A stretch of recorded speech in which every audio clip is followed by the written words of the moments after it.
قال وأقول في القرآن ما جاءت به آياته فهو الكريم المنزل. وأقول قال الله جل جلاله والمصطفى الهادي ولا أتأول. وجميع آيات الصفات أمرها لا هذا وأقول قال الله جل جلاله والمصطفى الهادي ولا أتأول. وأقول في القرآن ما جاءت به عقيدة أهل السنة والجماعة في القرآن. وأقول في القرآن ما جاءت به آياته فهو الكريم المنزل. ماذا في القرآن؟ آيات القرآن محكم، القرآن حكيم ومحكم كله، يعني محكم، كتاب أحكمت آياته، كتاب أحكمت آياته. والقرآن ماذا جاء في القرآن؟ أنه كلام الله. هذا يعني عقيدة أهل السنة. وأقول في القرآن ما جاءت به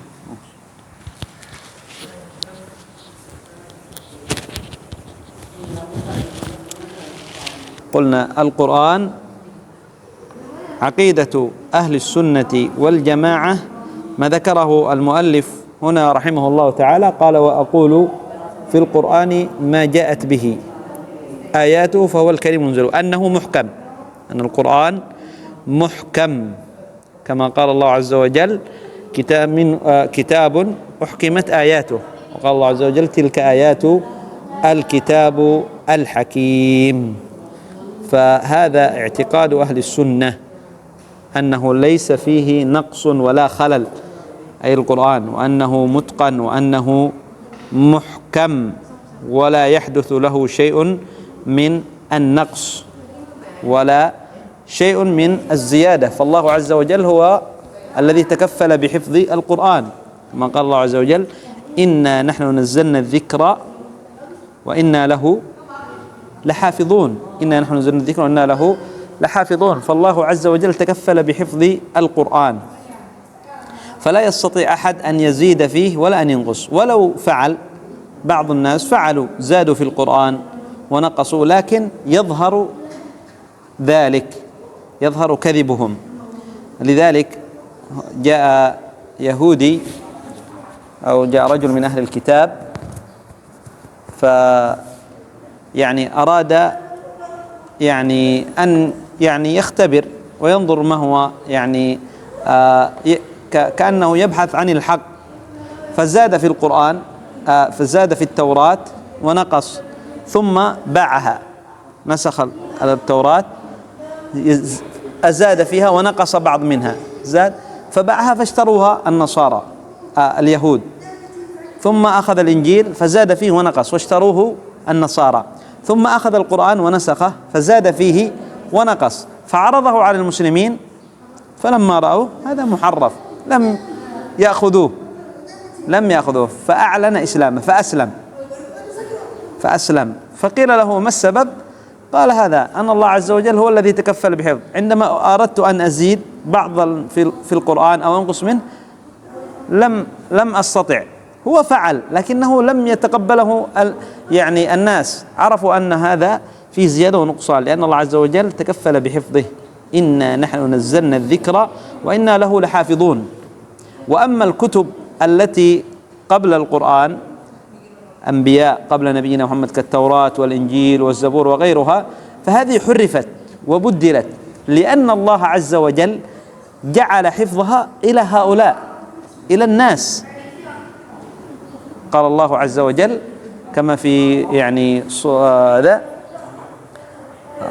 سورة المائدة، نعم سورة المائدة، في آيات التوراة قال الله عز وجل إنا أنزلنا التوراة فيها هدى ونورا يحكم به النبيون الذين أسلموا الذين هادوا والربانيون والأحبار بما استحفظوا من كتاب الله، أي أن الله عز وجل جعل الحفظ إليهم ولم يعني يتوكل بحفظه، فلذلك حرفوا القرآن، حرفوا يعني حرفت التوراة والإنجيل وغيرها من الكتب.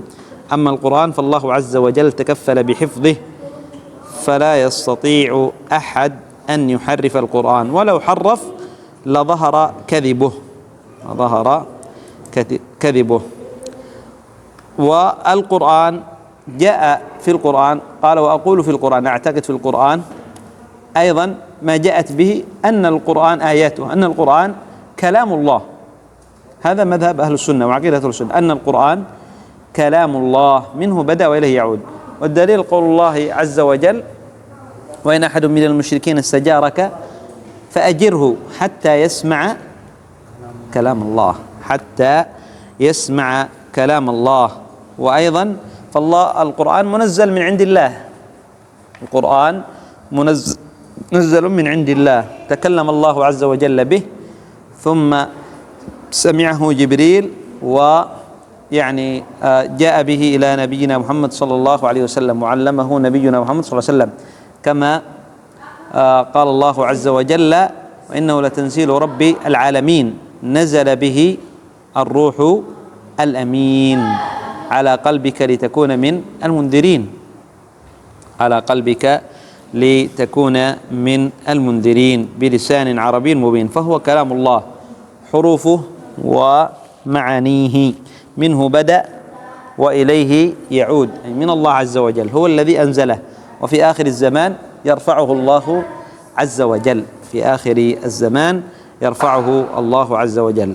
إذن هذا هو يعني معتقد أهل السنة في القرآن، أنه كلام الله، وأنه متقن، وأنه محكم، وأنه لا يزاد فيه ولا ينقص، وأنه محفوظ بحفظ الله عز وجل: إنا نحن نزلنا الذكر وإنا له لحافظون. قال: وأقول في القرآن ما جاءت به آياته فهو الكريم المنزل، وأقول قال الله جل جلاله والمصطفى الهادي ولا أتأول. هذا فيه إثبات الكلام لله عز وجل، إثبات صفة الكلام، وأن الله عز وجل يتكلم. وأقول قال الله، أي يعني أقر بأن الله عز وجل له صفة الكلام ولا أتأول، وأيضا بأن القرآن كلام الله، وأيضا يقر بأن القرآن كلام الله كما تقدم معنا. فالدليل على أن الله عز وجل من صفته الكلام، قال الله عز وجل: وكلم الله موسى تكليما، ولما جاء موسى لميقاتنا وكلمه ربه، نعم، ولما جاء موسى لميقاتنا وكلمه ربه. وأما في القرآن كما تقدم معنا: وإن أحد من المشركين استجارك فأجره حتى يسمع كلام الله. قال: وأقول قال الله جل جلاله والمصطفى الهادي ولا أتأول، أي لا أتأول جميع الصفات، جميع آيات الصفات التي وصف الله عز وجل بها نفسه في كتابه، لا أتأولها، يعني أحرفها. يقولون مثلا يعني الكلام تجريح أو غير ذلك، وصفة السمع وغير ذلك من الصفات، بل نثبت لله عز وجل الأسماء وكذلك الصفات، لأن الله عز وجل عليم، أن الله عز وجل قدير، أن الله عز وجل رحيم، أن الله عز وجل يعفو ويصفح،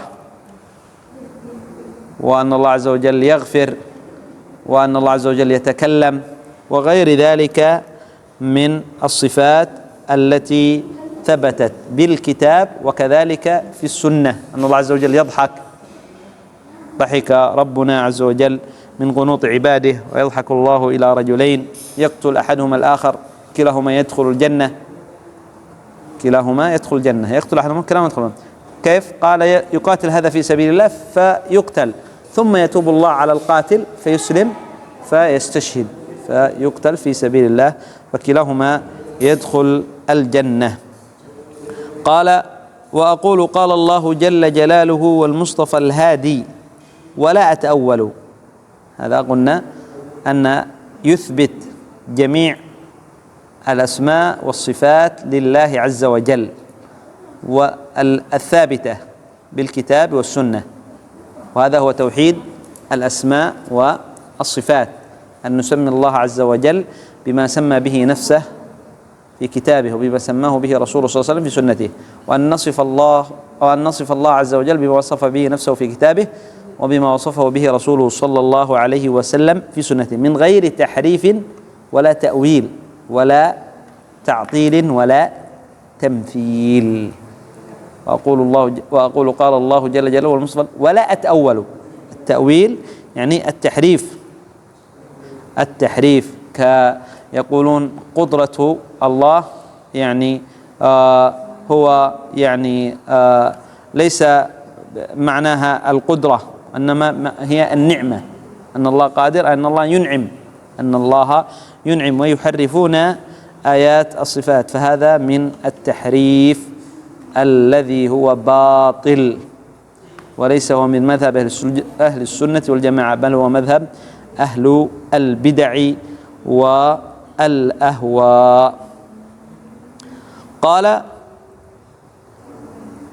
وجميع آيات الصفات هكذا صح أمرها حقا كما نقل الطراز الأول، أي آيات الصفات التي جاءت في القرآن التي أثبت الله عز وجل فيها يعني صفاته، كمثلا أن له يعني يدان بل يداه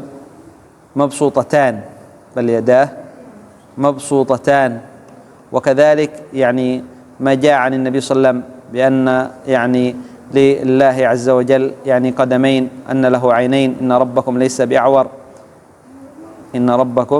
ليس بأعور كما يعني المسيح الدجال أعور، وإن ربكم ليس بأعور، ووجه الله عز وجل كما قال الله عز وجل ويبقى وجه ربك ذو الجلال والإكرام، والأصابع إثباتها لله عز وجل كما جاء ذلك عن النبي صلى الله عليه وسلم، إن الله يجعل السماوات على إصبع وغير ذلك من الصفات التي أثبتها الله عز وجل لنفسه في كتابه أو أثبتها رسوله صلى الله عليه وسلم في سنته، أثبتها النبي صلى الله عليه وسلم من صفات الله عز وجل في سنة النبي صلى الله عليه وسلم، لا نحرفها ولا نؤولها، نثبتها كما هي.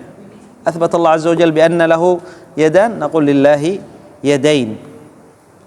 أثبت الله عز وجل بأن له قدرة وهو العليم القدير، نقول الله عز وجل قدير، لا نؤولها ولا نمثلها، نقول قدرة الله كقدرة المخلوق، يد الله كيد المخلوق، لا، لأن الله عز وجل قال ليس كمثله شيء، ثم أثبت وهو السميع البصير، نثبت لله عز وجل السمع، الله عز وجل سميع، الله عز وجل بصير، الله عز وجل عليم، هذا الله.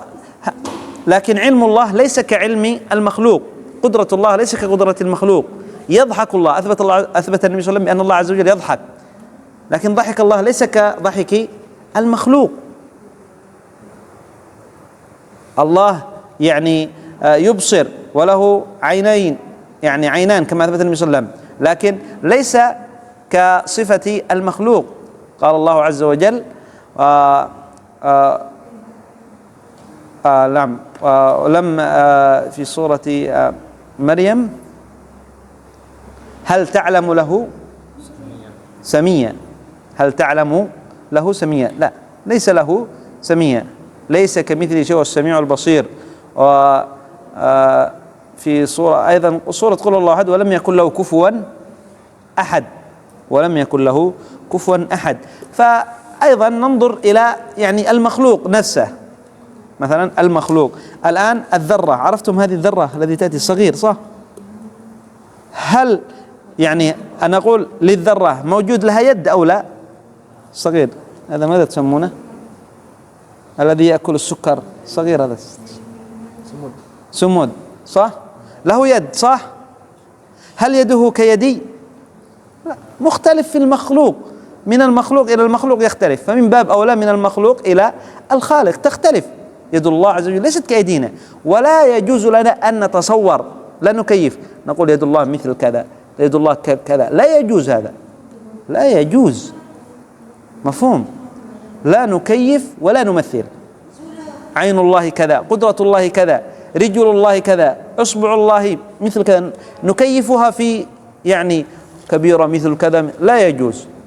لا نكيف صفات الله عز وجل ولا نمثل بصفات المخلوقين. وأما أهل البدع فيقولون قدرة الله كقدرتي ويد الله كيدي يقولون، ويعني عين الله كعيني هكذا والعياذ بالله. فهم يمثلون، أهل البدع منهم الذين يعني يثبتون الصفات لكنهم يمثلون، ومن أهل البدع من لا يثبت الصفات وهم أشر، يعني يقولون لماذا؟ يقولون يعني يد الله المراد بها النعمة، ليس يد الله يد. لماذا؟ لأنهم يقولون إذا كان أثبتنا لله يد فهي كيد المخلوق، فينفون الصفات، وهذا أيضا من الباطل. فنثبت قاعدة، نثبت يعني الصفات لله عز وجل من غير تحريف ولا تمثيل، من غير تحريف ولا تعطيل يقال، ولا تمثيل ولا تكييف. يد الله لله عز وجل يد، كيف؟ لا نعلم. هل هي كيد المخلوق؟ لا. فلذلك الإمام مالك رحمه الله تعالى جاءه رجل فقال، يعني الإمام مالك من أهل السنة يثبت أن الله عز وجل استوى على العرش، فقال الله عز وجل استوى على العرش، كيف استوى؟ انظروا كيف استوى. قال الإمام مالك الاستواء معلوم، معلوم الاستواء هو الجلوس على الكرسي، لكن كيف؟ الاستواء معلوم، نحن نعلم. مثلا نقول أنا استويت على الكرسي، صح، جلست على الكرسي، استوى على العرش، جلس على العرش، فهمت؟ هذا الاستواء معلوم عندنا، الاستواء معلوم، لكن كيف؟ لا نعلم. كيف يعني استوى الله عز وجل على العرش؟ لا نعلم، لا نعلم. نقول في جميع الصفات. قال والسؤال عنه والكيف مجهول، والسؤال عنه بدعة. السؤال عن الكيفية، تقول كيف يد الله؟ نقول لا يجوز، هذا سؤال بدعة لا يجوز. نقول اليد معلومة، اليد معلومة، لكن كيدنا لا. كيف يد الله؟ لا نعلم، لا نعلم كيف يد الله. طيب نكتفي بهذا القدر إلى هنا. سبحانك اللهم وبحمدك، أشهد أن لا إله إلا أنت، أستغفرك وأتوب إليك.